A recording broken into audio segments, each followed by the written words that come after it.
반갑습니다. 허명 목사입니다. 예수님께서 첫 번째 제자로 불러낸 사람들은 어부들입니다. 베드로와 안드레 형제도 고기잡이 하다가 주님의 부르심을 받았습니다. 나를 따라오너라. 너를 사람 낚는 어부가 되게 하겠다. 주님이 부르실 때 그들은 즉시 그물을 버려두고 예수님을 따라 나섰습니다.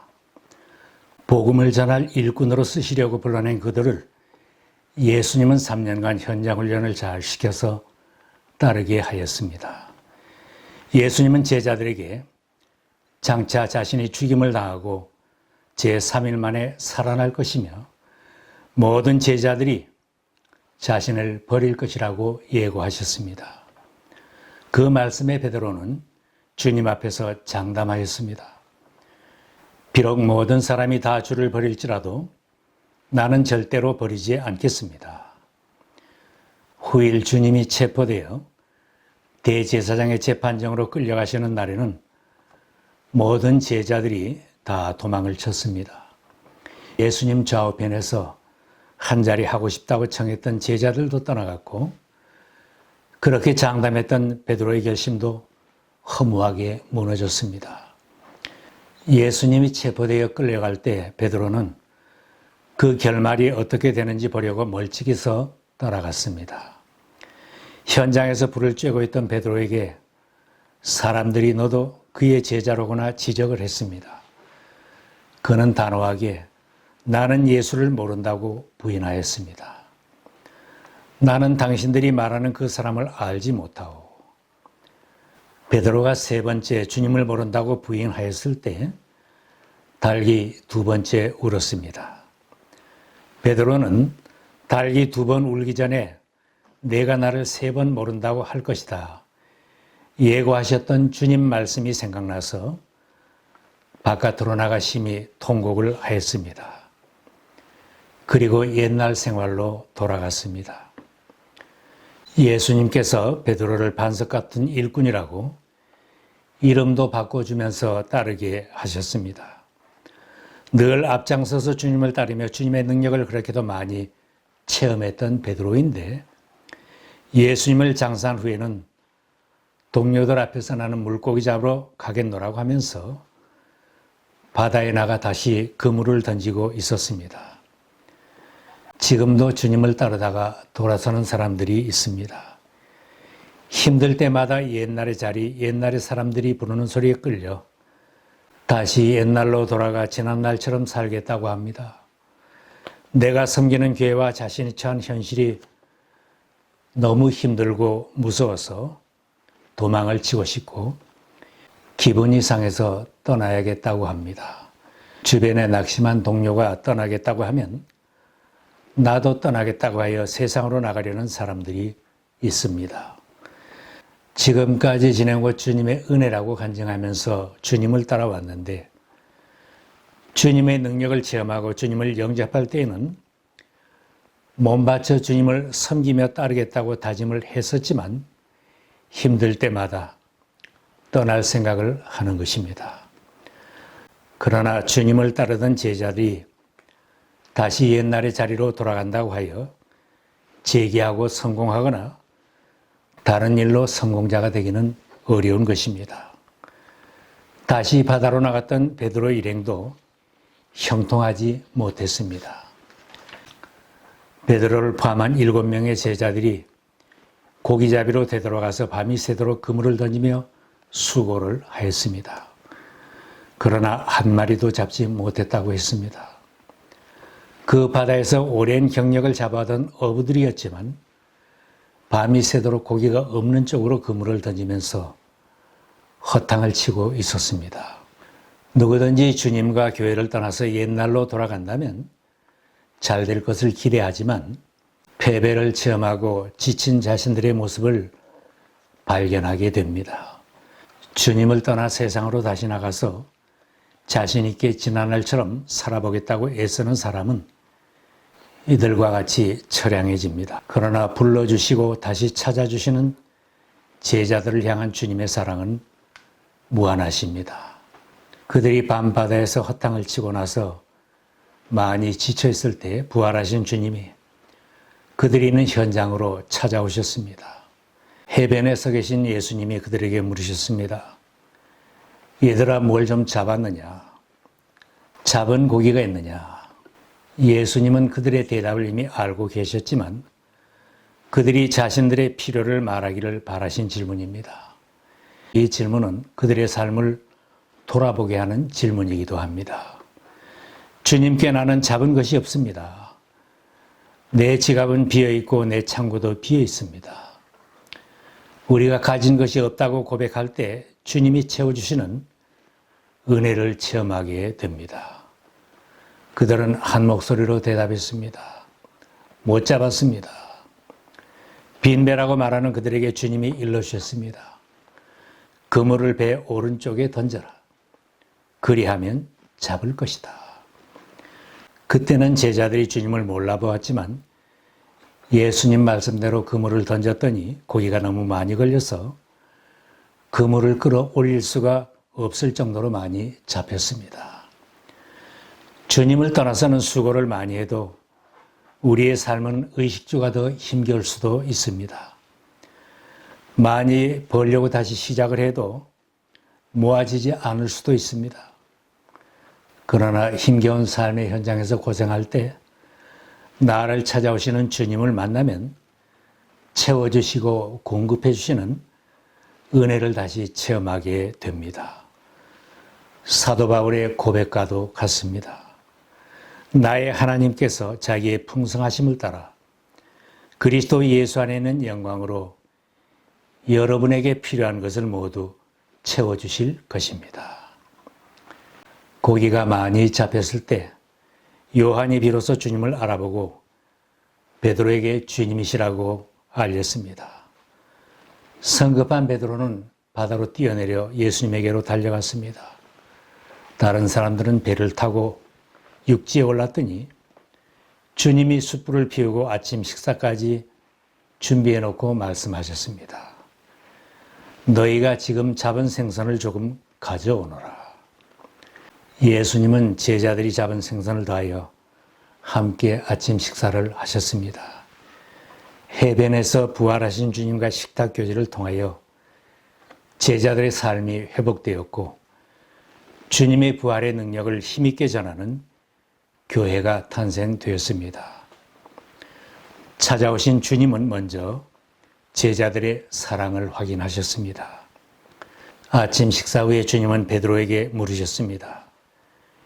요한의 아들 시몬아, 내가 이 사람들보다 나를 더 사랑하느냐? 다시 업으로 돌아온 베드로에겐 함께 고기잡이 하던 동료들과 시원한 바다와 고기잡이 하던 배, 그물과 잡은 고기 모든 것들이 애착이 가는 것들입니다. 주님은 그것들보다 나를 더 사랑하느냐 물으셨습니다. 베드로가 대답하였습니다. 주님, 그렇습니다. 내가 주님을 사랑하는 줄 주님께서 아십니다. 대답을 들으신 주님이 말씀하셨습니다. 내 어린 양떼를 먹여라. 주님은 2번, 3번 계속하여 베드로에게 물으셨습니다. 요한의 아들 시몬아, 내가 나를 사랑하느냐? 주님이 반복하여 물으심으로 베드로는 불안했지만 내가 주님을 사랑하는 줄 주님께서 아십니다. 주님께 사랑 고백을 하였습니다. 주님은 베드로에게 내 양떼를 쳐라. 내 양떼를 먹여라. 사명을 주시면서 나를 따라라 하셨습니다. 세상 모든 사람을 구원하시려고 대신 죽으신 주님은 주님의 양떼를 위하여 초대교회 탄생의 놀라운 역사를 준비하기 위하여 제자들을 다시 찾아오셨습니다. 그날 고기잡이 하던 제자들은 주님이 고난을 당하시자 주님을 버려두고 떠났던 제자들입니다. 업으로 돌아와 있던 베드로는 더 이상 반석이고 교회의 기둥일 수 없는데도 주님의 질문은 여전히 시몬, 나는 너를 사랑한다고 깊은 애정을 나타내시며 다시 그를 부르는 것입니다.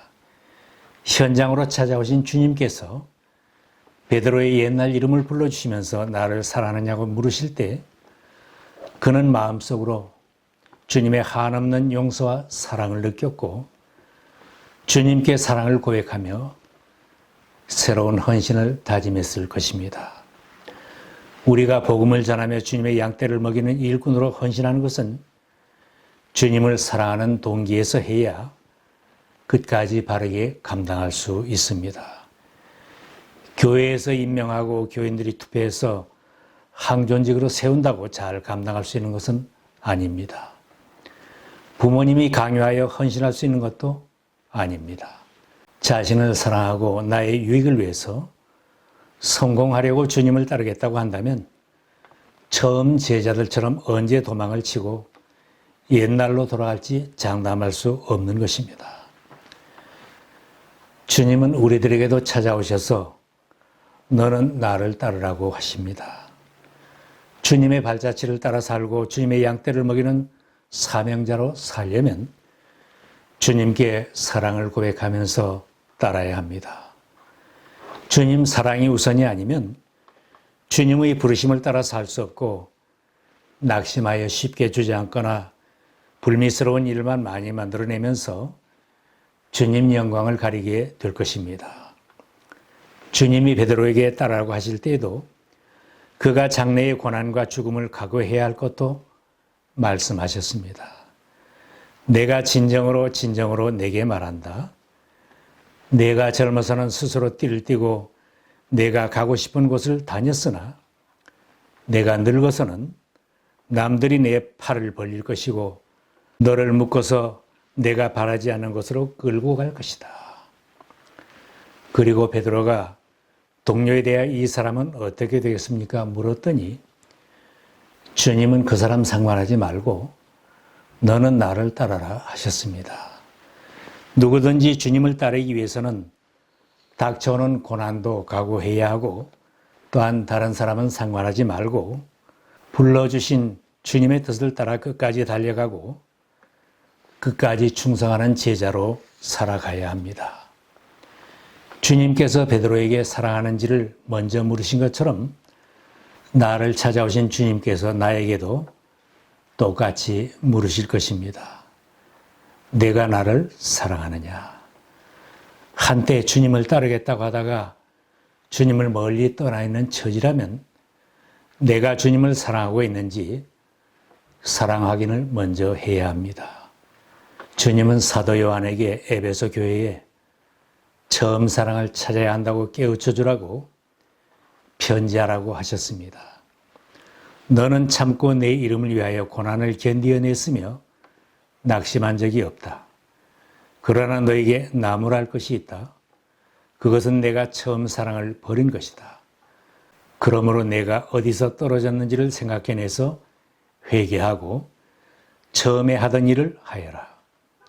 내가 그렇게 하지 않고 회개하지 않으면 내가 가서 내 촛대를 그 자리에서 옮기겠다. 혹 주님 곁을 떠났을 때도 나를 찾아주시고 사랑하시며 주님의 양을 치라고 하시는 주님의 사랑을 깨닫는 사람은 바르게 헌신하고 바르게 섬길 수 있습니다. 닥쳐오는 모든 고난과 어려움도 기꺼이 극복할 수 있습니다. 환경과 주변 사람들을 개의치 않고 주님 맡기신 사명에 충성할 수 있습니다. 다윗은 하나님께서 모든 원수들과 사울의 손에서 건져주셨을 때 하나님께 감사하며 노래하였습니다.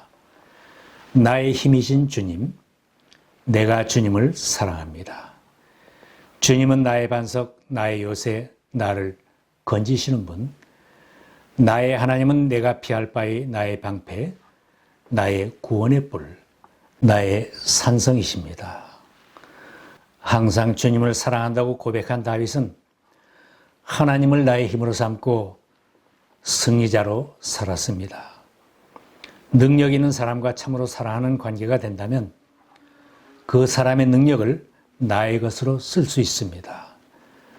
왕비에서는 능력 있는 왕을 사랑하고 왕의 총애를 받았습니다. 왕의 능력이 자기 것이나 다름이 없었기에 유대인을 몰살하겠다는 하만의 음노를 물리치고 민족을 구원할 수 있었습니다. 수많은 믿음의 선배들이 전능하신 하나님을 사랑함으로 하나님의 능력을 공급받아서 승리자로 살았습니다. 그들은 세상에서 미약하게 여기는 사람들이었지만 주님의 능력을 힘입어 능력 있게 주님의 일을 감당하는 승리자들이 되었습니다. 베드로와 주님을 사랑하는 모든 제자들도 초대교회의 능력 있는 일꾼이 되어서 교회가 세워졌고 복음이 전 세계로 힘있게 전파되었습니다.